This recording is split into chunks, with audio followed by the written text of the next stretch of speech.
ran over Stone Cold Steve Austin, and as a result, I did it for The Rock.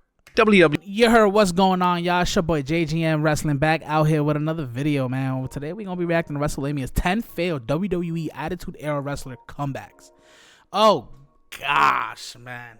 Listen, Attitude Era, respectively, was a dope-ass era, but we're in a new era now. But there was a point in time where some of these old folks, you know what I'm saying? I'm sorry, man, but some of these wrestlers that deserve some, Hall of Fame that paved the way had tried to come back, and it didn't go good for them. So I'm curious to see what were the 10 failed ones. Shout out to WrestleLamia for making a dope video, man. Attitude Era gimmicks that just failed to work in the Ruthless Aggression Era. Number 10, Gangrel. Now, the Gangrel character is fondly remembered by fans, and it was a great part of the Attitude Era. With that being said, when WWE tried to bring the character back in 2004, it just didn't feel like the same, and the crowd were lukewarm at best. The character would return during the main event level story arc between JBL and The Undertaker, and Gangrel would be brought back as he was a member of the Ministry of Darkness. The visual of Gangrel in a 2004 WWE just wasn't right, and it was understandable why WWE didn't sign Gangrel to a new deal. Gangrel would also return along with Viscera, and unlike Gangrel, Viscera would be re-signed with the company, but the more gothic elements of his character would be heavily stripped back, and he was given a number of new characters during his final run in the promotion. Number 9, Test.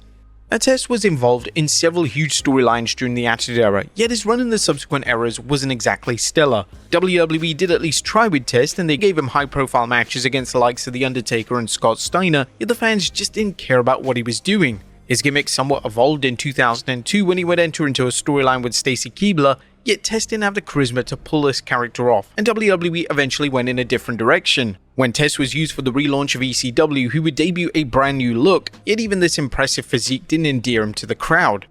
Number 8, Sable.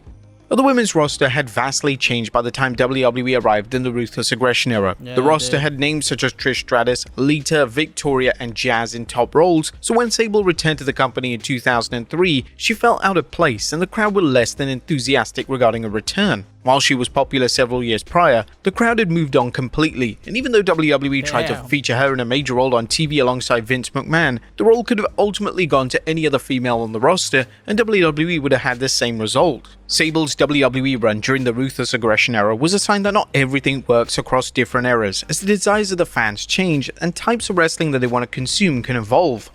Number 7, D'Lo Brown.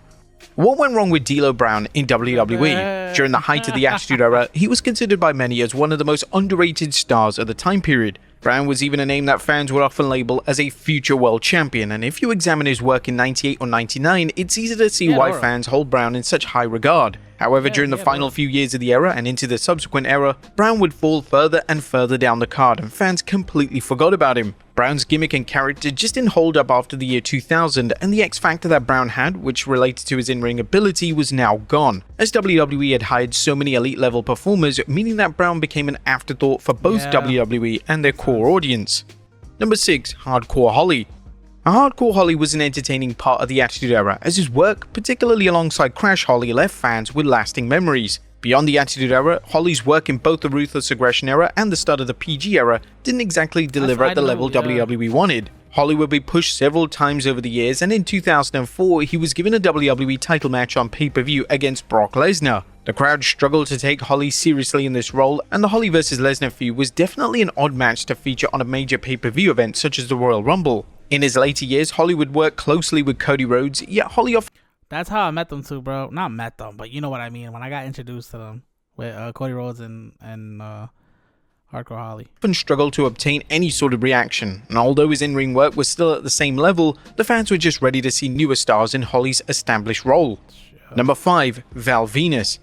When WWE gave Val Venus the adult film star gimmick, they clearly knew that the gimmick had a shelf life. The nature of the gimmick means that there's not really a lot you can do with it. By 2000, Venus was portraying other gimmicks, and he would even join the Right to Censor faction. After the end of the Attitude Era, WWE would try to recapture the magic of the original character, as Venus would now go under the name of the Big Valboski. Unfortunately for Venus, WWE just didn't want to commit to a decent push, so the gimmick failed to connect with the WWE audience. After some random gimmicks, including an authoritative gimmick, WWE would once again bring the gimmick back in 2003, and at this point, it was more sad than anything else. Nobody wanted to see Venus using the gimmick during the Ruthless Aggression Era, and it was almost painful to see him get such little fan support from the audience. Venus would regularly find himself on Sunday Night Heat, and whenever he appeared on Raw, he was mostly on the show to put over another talent.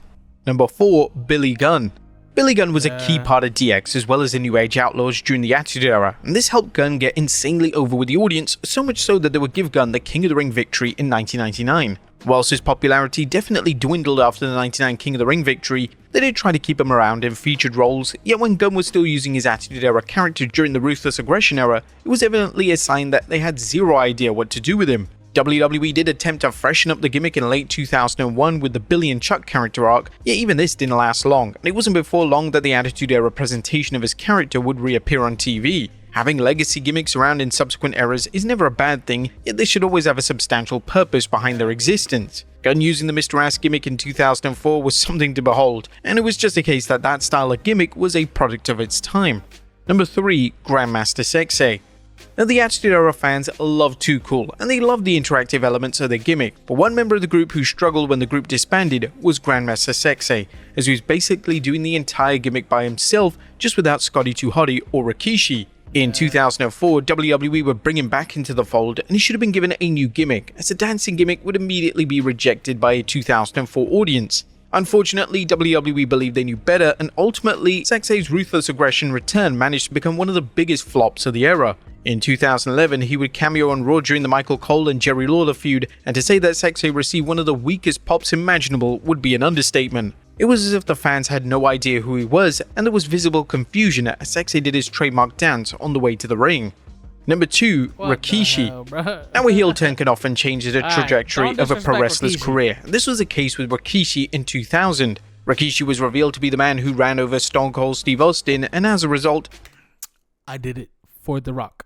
WWE had to change everything about his presentation. The fun elements of the gimmick were stripped back, and this heel turn didn't do Rikishi any favors, and in 2001, WWE would end up bringing back the more comedic side of Rikishi's character. Whilst the character did remain somewhat popular, the gimmick just didn't reconnect in the same way again. The heel turn did irreversible damage to his reputation amongst the fan base, and WWE should have definitely given more care to the now infamous 2000 heel turn. During Rikishi's final few years in WWE, he would mainly be used as a lower card talent, and he would even rekindle his Too Cool partnership with Scotty 2 Hotty, yet the novelty of the Too Cool reunion quickly died off, and WWE were in a state of creative flux when it came to the former IC champion.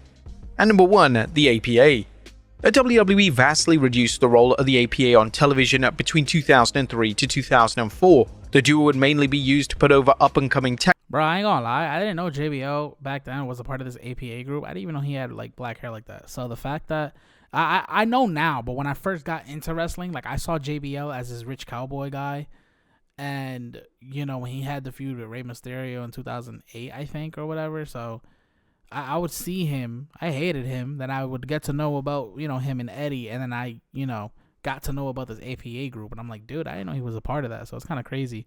But yeah, I guess, you know, tag teams. And whilst they admittedly still got a positive response from the fans, the mystique and aura that was present early on during their run as a duo was dwindling. This was likely a reason as to why WWE decided to separate them in 2004, as after an influx of top names leaving the promotion, they needed new top guys, and Vince McMahon believed that Bradshaw was perfect for the role. Bradshaw would become JBL, and JBL would become WWE champion, becoming one of the most established top guys within a few short months. This was the right call, as the APA act was becoming tiresome, and if the tag team combination lasted any longer than they did, it may have impacted the legacy of the team itself. Feud against each other. But there you have it, folks. Attitude Era gimmicks that just didn't work in the Ruthless Aggression Era and beyond. Man, be sure to leave your comments down below, and I'll see you next time with some more wrestling content. Shout out to Wrestlelamia, man, for making a dope video, man. Guys, go give their video a like. Go give this video a like. But man, Attitude Era, yo, they had their time, bro, and it was great. Like, I would love to go back and watch certain Attitude Era moments.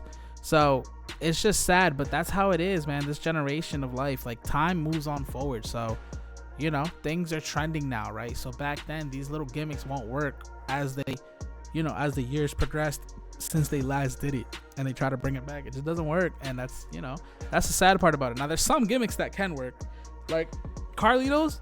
Low key, I like it. You know, it sucks that he's, you know, he's in the Judgment Day where this is dark group, but he's the comedic version. So I like how he's doing the stuff with Raquel. I feel like that's pretty fire, you know. Hopefully, low key, I have a feeling that it's gonna be a big deal where they can play this little like romantic thing, right?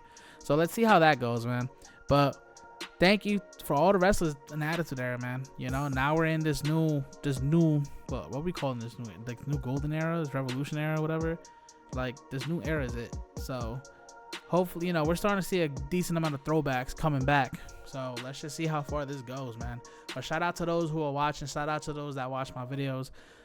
If you haven't done so already, I'd appreciate it if y'all subscribe to your boy on the road to 2K subscribers. Shout out to Wrestlelamia for making a dope ass video. I'll see y'all in the next one. Peace.